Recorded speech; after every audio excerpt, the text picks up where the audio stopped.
بسم الله الرحمن الرحيم. الحاقة ما الحاقة وما أدراك ما الحاقة كذبت ثمود وعاد بالقارعة فأما ثمود فأهلكوا بالطاغية وأما عاد فأهلكوا بريح صرصر عاتية سخرها عليهم 7 ليال و8 أيام حسوما فترى القوم فيها صرعى كأنهم أعجاز نخل خاوية فهل ترى لهم من باقية وجاء فرعون ومن قبله والمؤتفكات بالخاطئة فعصوا رسول ربهم فأخذهم أخذة رابية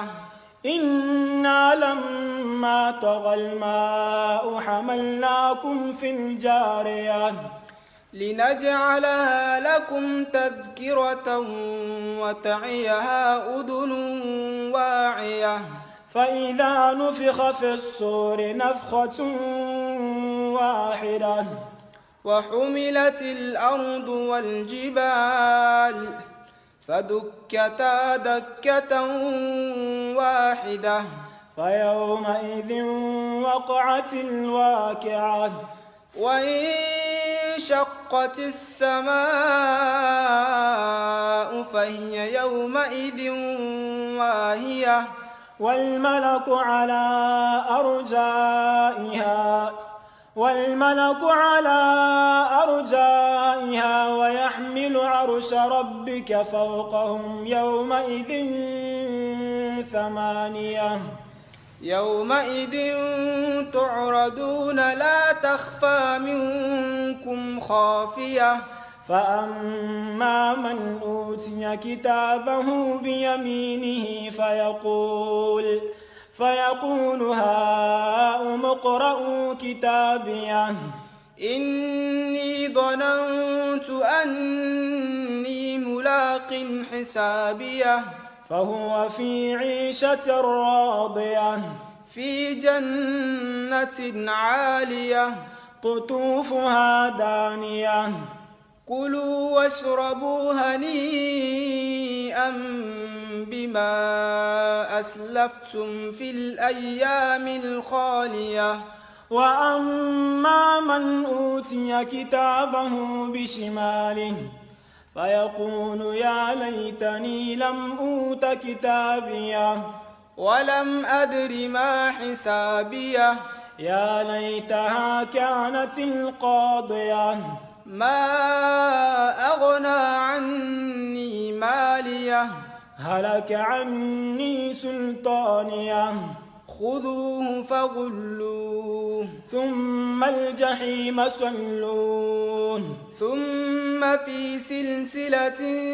ذرعها 70 ذراعا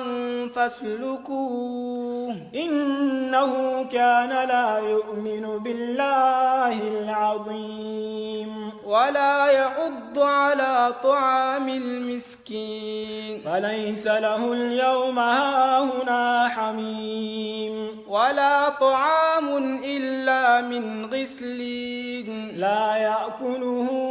إلا الخاطئون فلا أقسم بما تبصرون وما لا تبصرون إنه لقول رسول كريم وما هو بقول شاعر قليلا ما تؤمنون ولا بقول كاهن قليلا ما تذكرون تنزيل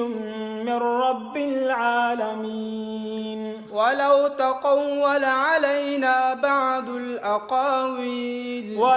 تقول علينا بعض الأقاويل لأخذنا منه باليمين ثم لقطعنا منه الوتين فما منكم من أحد عنه حاجزين وإنه لتذكرة للمتقين وإنا لنعلم أن منكم مكذبين وإنه لحسرة على الكافرين وإنه لحق اليقين فسبح باسم ربك العظيم صدق الله العظيم.